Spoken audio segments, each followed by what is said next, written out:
What's up, you guys? Welcome back to the channel. My name is Coach Magali. Welcome if you're new, or welcome back. On this channel I talk all about fitness, nutrition, getting in shape without all of the BS information that you don't need to be worrying about. So if that's content you're interested in, do subscribe down below and like this video for more content like this. And without further ado, let's get right into the reason why you cannot seem to stay consistent with your routine. You're being dramatic.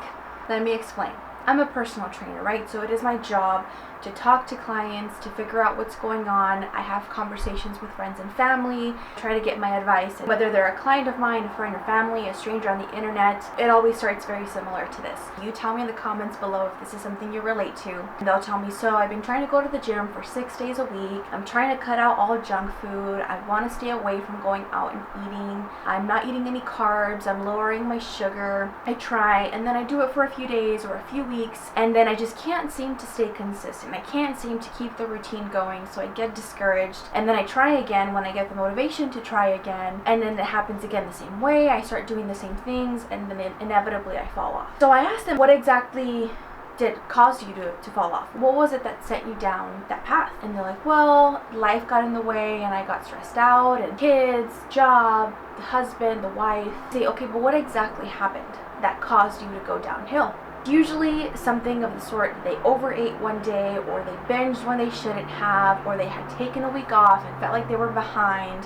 That is where they're being dramatic, is having this all or nothing mentality and catastrophizing, making it a way bigger deal than it is when you make a mistake. And when we respond that way, that's when the falling off happens.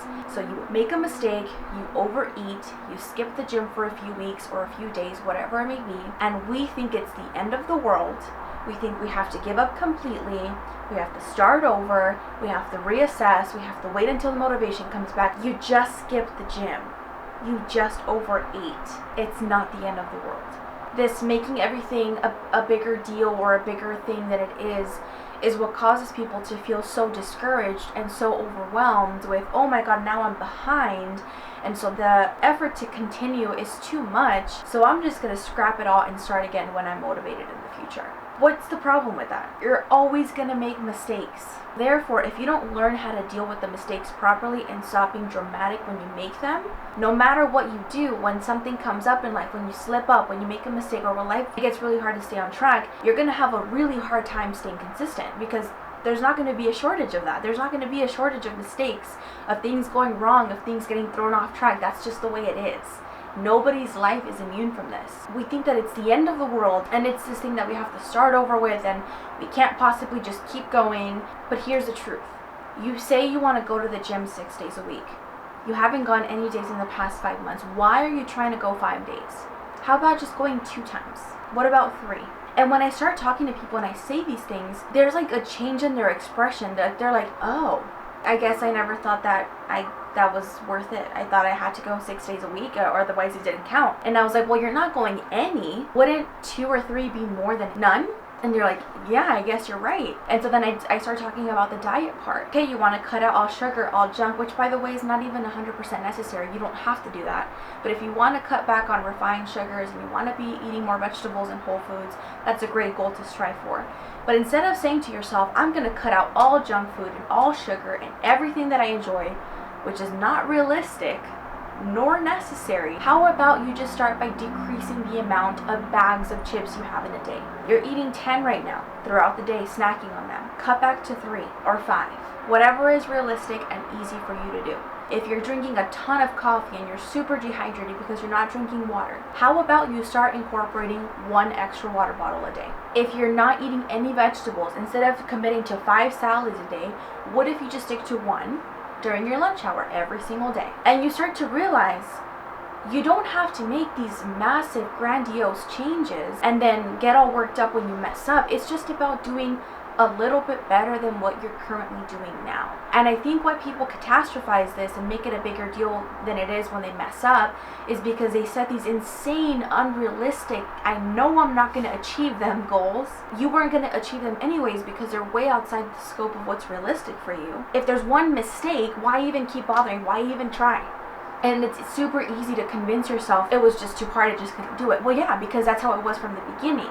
But if you set goals that are realistic and simple and easy to follow, so simple and so dumb. I don't use dumb in the way of like they're dumb to do. I mean, they feel dumb in your head. Like, that's not even gonna do anything. That's not even gonna matter. Like, why even bother? That is a mentality you want to be in, because then you know the goals that you're setting are simple to do and almost hard not to do.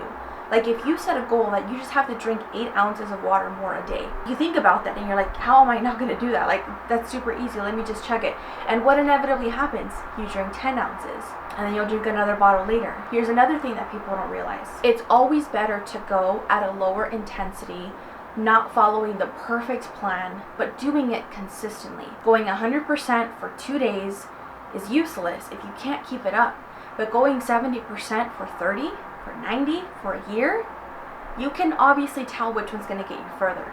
Our minds are not designed to take in giant changes at once. It is not designed to keep up with that. It needs digestible steps day in and day out to make that happen. So when you start off by setting these crazy unrealistic goals, you're telling your mind already, I'm not going to achieve that.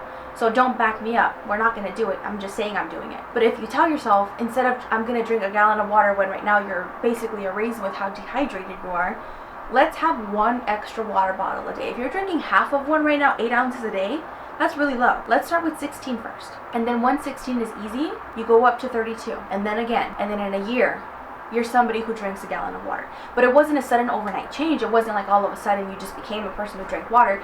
You built it over time. And because you took your steady time with it, you realize that I just have to keep consistent. So you make a mistake and you focus back in on what you have to do and you just get right back on it. And then you can build up the complexity and increase the goal as you get stronger, mentally, physically, all those things, and you actually stick with it. How cool would it be to not have to start your routine over every few months or every few weeks? That's possible. This life of always failing and restarting and never getting it to stick, that doesn't have to be you. But it has to start with you really simplifying things and really focusing in on what really matters and not being dramatic when you make a mistake, because you have to expect them. You have to know that they're going to happen. It's not an if question, it's when. And it's going to happen over and over and over and over again.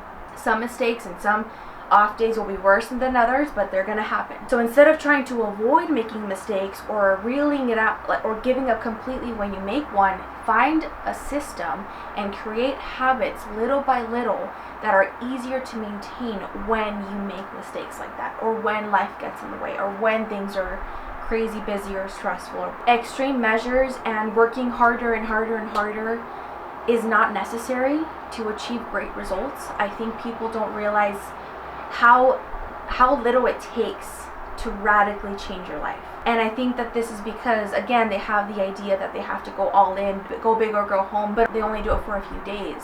But if you stick to 1 to 3 good habits and you do them over the course of a few months, it's insane how much your life changes. Why do you want to start with bite-sized goals and steps? And first of all, like I mentioned earlier, your mind works in bite-sized portions. It cannot make massive changes at once and stick. Things that take a little more time and a little bit more care are going to last longer, right? So not only is it because it's literally how our brains are wired, but also of a concept, I don't know the exact terminology, I'll put it on the screen, but where habits stack together. And you know this in the negative direction. If you make a mistake and we become dramatic and think that this mistake is the end of the world, what do we do after? Well, fuck it, might as well just enjoy the whole box of cookies because I already messed up. Might as well wait till the next month to start over, and the habits start building in the wrong direction. And before you know it, you've spiraled out of control and you don't even know how you got there. Same thing goes for the opposite direction. If you start with a 10-minute walk every single morning, instead of committing to 6 gym days a week, going from 0, you just say, I'm going to go for a 10-minute walk every morning or every day. And you do that. Once you're on minute 10, you're like, what's another 5 minutes? So you go the 5 minutes. And then you go home, you feel good, and it's time to eat. So what do? I could have the chocolate, but I just went on a walk, so I think it's going to be a better idea if I have the salad. And don't get me wrong, there will be days where you'll eat the chocolate and sometimes overeat the chocolate because, again, we're humans. This problem never goes away. But as a whole, your mentality starts to shift. I don't want to ruin what I just did, so I'm going to keep the good habits going. And this happens naturally. Like, we don't think about this.